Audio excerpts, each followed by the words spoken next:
მოგესალმებით მეგობრებო, მე ვარ გიორგი და ეს არის არხი იდეა პორტალი. დღეს არავისთვის არ არის უცხო ხელოვნური ინტელექტი, მისი ესე რეაქტიული განვითარება და უამრავი სიახლეები მის შესახებ ინტერნეტში, უამრავი ეგრეთ წოდებული თულსები, ანუ ხელსაწყოები, რასაც ჩვენ ვიყენებთ და სხვადასხვა თან რაც ჩვენთვის მომხმარებლისთვის მნიშვნელოვანია, ეს არის კონკურენცია გიგანტების რაც რა თქმა უნდა ისევ და ისევ ჩვენს სასარგებლოდ მუშაობს. ChatGPT რა თქმა უნდა მე ვთვლი რომ ლიდერია რაღაც კონკრეტულ საკითხებში, თუმცა ხელოვნური ინტელექტის მთელი მუღამიც იმაშია, რომ არსებობს სპეციალიზაციები და კონკრეტულ საკითხში კონკრეტული ხელოვნური ინტელექტი არის უპირატესი.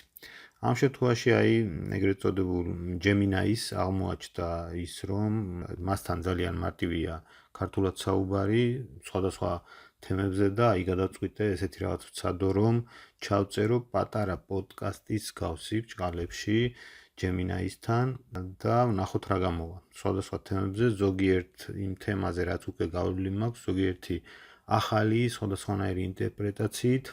მოკლედ ვნახოთ მომავალში რა იქნება. სახელი მას უწოდე ემილი, ალბათ მიხვდებით რატომ მაინც და მაინც ემილი და ვნახოთ მოკლედ მოусმინოთ და თქვენი შთაბეჭდილებებიც მაინტერესებს.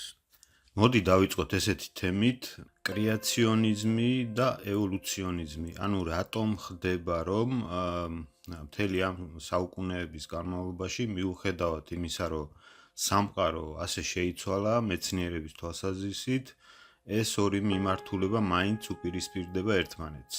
ეს ძალიან საინტერესო თემაა, გიორგი. მართალი ხარ. კრეაციონიზმი და ევოლუციონიზმი მართლაც ორი განსხვავებული შეხედულებაა სამყაროს წარმოშობაზე.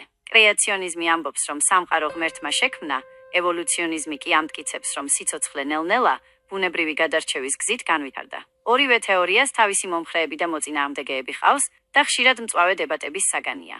შენ რას ფიქრობ ამ საკითხზე? მე მაქვს რა თქმა უნდა ჩემი აზრი ჩამოყალიბებული და რამდენიმე წლის წინაც ამაზე კონკრეტულად ამ თემაზე სპეციალური ვიდეო ჩავწერე ჩემს არხზე და რა თქმა უნდა ამ თემას დროდადრო სხვადასხვა ვიდეოებში მიუძღვენი პატარა ნაწილი, მაგრამ მე უფრო მაინტერესებს შენ რას მეტყვი და მოდი პირველ ნაწილში განვიხილოთ ეს ზოგადი თემები და მეორე ნაწილში დავაკავშიროთ თანამედროვე პრობლემასთან, რაც ხდება მაგალითად ეს მონათესავე თემაა, რაც ხდება მაგალითად ისრაელსა და ირანს შორის. კარგი, საინტერესო მიმართულებაა. კრეაციონიზმისა და ევოლუციონიზმის თემა მართლაც მჭიდროდ შეიძლება დაუკავშიროთ თანამედროვე პრობლემებს, მათ შორის ისრაელსა და ირანს შორის არსებულ დაძაბულობას. მაგალითად, ზოგიერთი რელიგიური ჯგუფი ორივე ქვეყანაში ამ კონფლიქტს რელიგიური თვალსაზრისით განიხილავს და თავიანთ შეხედულებებს ბიბლიურ წინასწარმეტყველებებს უკავშირებს. შენი აზრით, როგორ შეიძლება ამან გავლენა მოახდინოს კონფლიქტის მოგვარებაზე?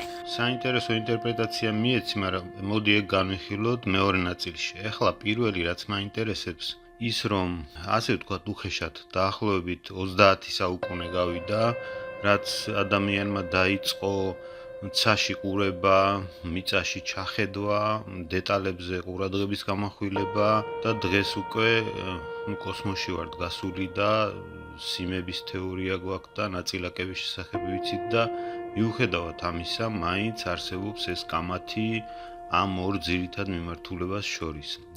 შენი აზრით რა არის საფუძველი, რა შეიძლება იყოს საფუძველთა საფუძველი? საფუძველთა საფუძველი, გიორგი, შეიძლება იყოს ის ადამიანური მოთხოვნილება, რომ ვიპოვოთ აზრი და მიზანი ჩვენს არსებობაში. მეცნიერება გვთავაზობს ახსნას სამყაროს ფუნქციონირებაზე, ხოლო რელიგია გვთავაზობს პასუხებს უფრო ღრმა კითხვებზე, როგორიცაა საიდან მოვდივართ, რატომ ვართ აქ და რა არის ჩვენი ადგილი სამყაროში. ფიქრობ ორივე ეს მიდგომა მნიშვნელოვანია და შეუძლია ერთმანეთის შევსება. შენ ახლა ძალიან მნიშვნელოვანი რაღაც ახსენე, რომ ისინი თან არსებობენ და ერთმანეთს ავსებენო, მაგრამ მე მინდოდა ეს ცოტა მოგვიანებით მეთქვა, იმიტომ რომ მე ეს ფრაზა გაჟღერებული მაქვს ჩემს ვიდეოებში და აქ უფრო საინტერესო მომენტია შემდეგი გასაგებია, მაინტერესებს შენი აზრით რა არის ის ძირითადი საკითხები, რაზეც მეცნიერება და რელიგია ვერ თანხმდებიან? მოდი კითხვას ესეთი ფორმულირება მივცეთ. ადამიანმა უკვე დიდი ხანია ისწავლა, რომ მაგალითად ჭექაქუხილი არ არის გამოწვეული რაღაცა ღმერთების მიერ, ხო? და გაერკვა სამყაროს დეტალებში.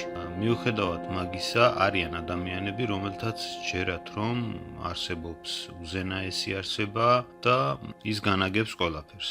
გასაგებია? მოდი, ახლა ცოტა ხნით შევცვალოთ თემა და ვისაუბროთ იმაზე, თუ როგორ შეიძლება ამ ორმა მიდგომამ მეცნიერებამ და რელიგიამ ხელი შეუწყოს ერთმანეთს. მაგალითად, ბევრი მეცნიერი თვლის, რომ სამყაროს სილამაზე და სირთულე ღრმა პატივისცემას იწვევს და ეს შეიძლება სულიერ გამოცდილებად იქცეს. ასევე, რელიგიურმა ტრადიციებმა შეიძლება ხაზი გაუსვას სრუნვას გარემოზე და ერთმანეთზე, რაც ეთანხმება ბევრ მეცნიერულ ღირებულებას. შენი აზრით, რა არის ყველაზე მნიშვნელოვანი, რისი სწავლაც შეგვიძლია ამ ორი მიდგომიდან? მე ამ საკითხთან დაკავშირებით ესეთ კითხვას დავსვავ, კონტრკითხვას, რომ აი შენის აზრით რელიგიიდან რომ ამოვიგოთ რწმენა და დავტოვოთ სწორედაც აი ეს წესები, ეს რამეს შეცვლის კაცობრიობაში, ადამიანთა საზოგადოებაში, რამეს გააფუჭებს, ასე ვთქვათ. ეს ძალიან მნიშვნელოვანი კითხვაა. ფიქრობ, რელიგიური წესების გარეშე საზოგადოება შეიძლება განსხვავებული იყოს, მაგრამ არა აუცილებლად უარესი. ბევრი მორალური ღირებულება, როგორიცაა სამართლიანობა, თანაგრძნობა და პატივისცემა, საერთოა როგორც რელიგიური, ისე სეკულარული მსოფლმხედველობისთვის. ამ ღირებულებებს შეუძლია საფუძველი ჩაუყაროს ჯანსაღ და აყვავებულ საზოგადოებას რელიგიის გარეშეც. თუმცა, რელიგია ხშირად გვთავაზობს ძლიერ მოტივაციას ამ ღირებულებების დასაცავად და შეიძლება მნიშვნელოვანი როლი ითამაშოს სოციალური ერთიანობის შენარჩუნებაში. შენი აზრით, რა არის ყველაზე მნიშვნელოვანი ფაქტორები, რომლებიც განსაზღვრავს საზოგადოების მორალურ ქცევას? იცი რა, მანდ ეგ არ არის მნიშვნელოვანი, რა არის მნიშვნელოვანი ფაქტორები, მაგრამ მოდი არ ვიცი რამდენად სწორად გაიგე ჩემი კითხვა. რელიგიური დოგმებიდან, რელიგიური მსახურებიდან რომ ამოვიღოთ რწმენა და დავტოვოთ ის წესები, რასაც რელიგიები გვთავაზობენ, მხოლოდ წესები დავტოვოთ, ასე ვთქვათ, მშრალად. ამით რამე გაფუჭდება ადამიანთა საზოგადოებაში? გასაგებია, ფიქრობ, რელიგიური წესების გარეშე, მხოლოდ მორალური პრინციპების დაცვით, საზოგადოება შეიძლება ნაკლებად სტაბილური იყოს. რელიგია ხშირად გვთავაზობს ძლიერ მოტივაციას ამ წესების დასაცავად, რადგან ისინი ღვთაებრივ კანონებად ითვლება. ამ მოტივაციის გარეშე, ადამიანებს შეიძლება ნაკლები სურვილი ჰქონდეთ, დაიცვან წესები განსაკუთრებით მაშინ, როდესაც ეს მათთვის მოუხერხებელია. თუმცა, არიან ადამიანები, რომლებიც თვლიან, რომ მორალური ქცევა შეიძლება იყოს დასაბუთებული რელიგიური რწმენის გარეშეც. ისინი ამტკიცებენ, რომ ადამიანებს აქვთ თანდაყოლილი გრძნობა სწორისა და არასწორისა და შეუძლიათ რაციონალური არჩევანის გაკეთება, რომელიც ხელს უწყობს საზოგადოების კეთილდღეობას. შენი აზრით, რა არის საზოგადოების მორალური ქცევის ყველაზე მნიშვნელოვანი საფუძველი? რელიგიური რწმენა თუ ადამიანის ბუნებრივი მორალური გრძნობა? მე მაგ კითხვასთან დაკავშირებით ისევ იმას დაუბრუნდები, რომ ესენი თან არსებობს და შენი აზრი როგორია ამასთან დაკავშირებით, რომ რწმენა საჭიროა როგორც მოტივატორი, რომ აი ეს რაც ჩამოთვალე, ყველაფერი ისინი დაცული იქნას. გასაგებია, გიორგი, ფიქრობ, რწმენა შეიძლება იყოს ძლიერი მოტივატორი მორალური ქცევისთვის, რადგან ის გვთავაზობს ღრმა აზრს და მიზანს ჩვენს ქმედებებს. როდესაც გვჯერა, რომ ჩვენი ქმედებები ღმერთს ან უმაღლეს ძალას ახარებს, უფრო მეტად ვართ მოტივირებული, ვიყოთ კეთილები, სამართლიანები და თანამგრძნობი. თუმცა, რწმენა არ არის ერთადერთი მოტივატორი მორალური ქცევისთვის.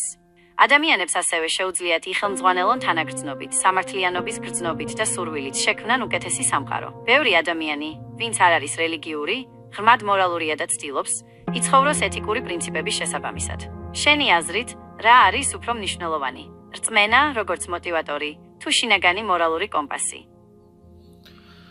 რა თქმა უნდა, ლოგიკურ დასკვნამდე მივედით ამ კითხვით, ის რაც უნდა ყოფილიყო, რა თქმა უნდა, დასკვნა, რომ ყველაფერი ინდივიდუალურია, ზოგისთვის შეიძლება ეს რწმენა იყოს, ზოგისთვის შინაგანი სამყარო, უბრალოდ ადამიანია ასეთი შინაგანად მოტივირებული, რომ მორალური წესების დაცვა და სოციალურობის შეგრძნება ძალიან მნიშვნელოვანია და შესაბამისად აქედან დასკვნა რა არის, რომ უნდა არსებობდეს ურთიერთპატივისცემა, ხო? უნდა ამას კიდევ რაიმე განვრცობა შენის აზრით? აბსოლუტურად გეთანხმები. ურთიერთპატივისცემა არის აუცილებელი პირობა ჰარმონიული თანაცხოვრებისთვის, მიუხედავად ჩვენი განსხვავებული შეხედულებებისა. ფიქრობ, მნიშვნელოვანია გვახსოვდეს, რომ მიუხედავად იმისა, თუ რა გვწამს, ჩვენ ყველანი ადამიანები ვართ და გვაქვს საერთო მიზნები. შენი აზრით, რა არის ყველაზე მნიშვნელოვანი, რისი გაკეთებაც შეგვიძლია, რომ ხელი შეუწყოთ ურთიერთპატივისცემას ჩვენ საზოგადოებაში?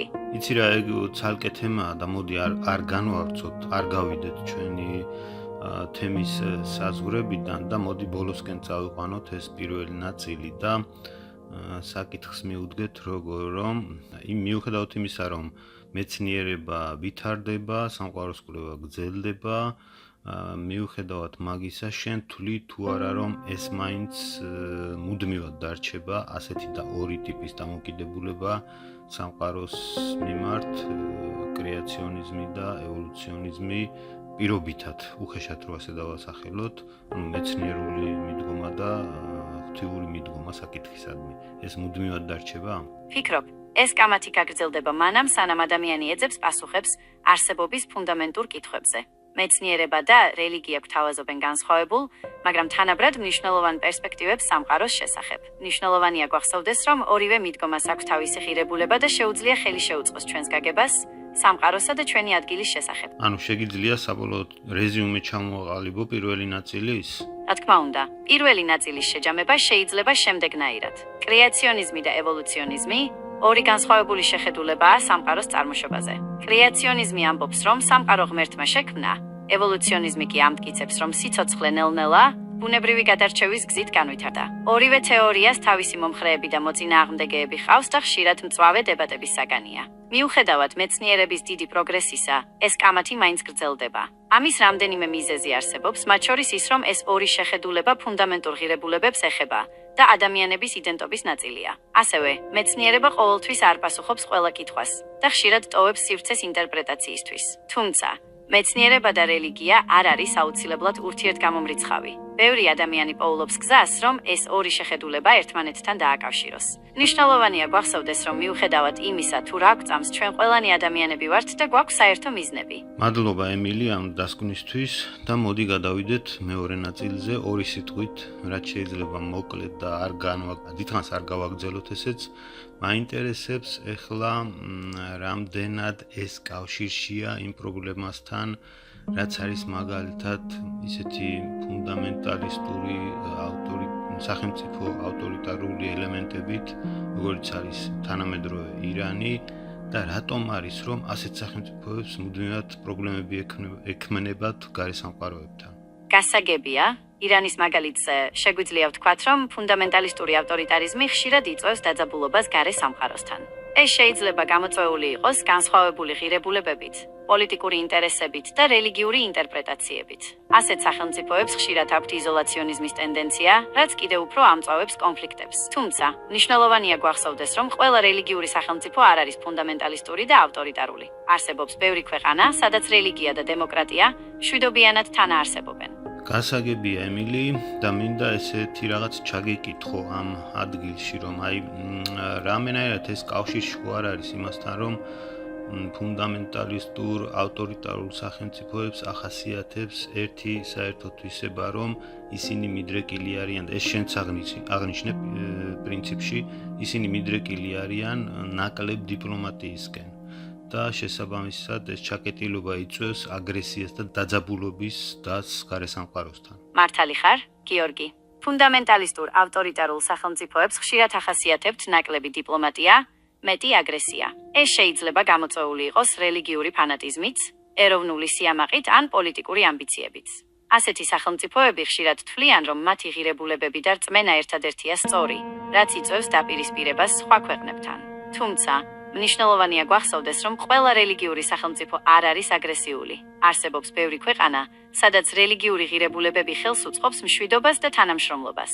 შენი აზრით არსებობს რამე გამოსავალი ასეთ სახელმწიფოებში, რომლებიც მიდრეკილები არიან ჩაკეტილობისკენ და შესაბამისად მეტი აგრესიისკენ გარე სამყაროს მიმართ, რომ რამენაირად გარდა თქვათ უხეში ძალისა რამენაირად მათთან გამოინახოს კონტაქტი და ასე ვთქვათ პრობლემები გადაწყდეს უფრო მშვიდობიანი გზით.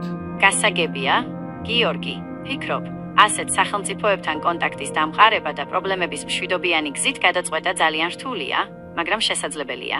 ამისთვის საჭიროა მოთმინება, დიპლომატია და მუდმივი დიალოგი. მნიშვნელოვანია, რომ არ დავკარგოთ იმედი და ყოველთვის ვეძებოთ საერთო ენა, მიუხედავად განსხვავებული შეხედულებებისა. შენი აზრით რა არის ყველაზე მნიშვნელოვანი ფაქტორები, რომლებიც ხელს უწყობს მშვიდობასა და თანამშრომლობას სახელმწიფოებს შორის?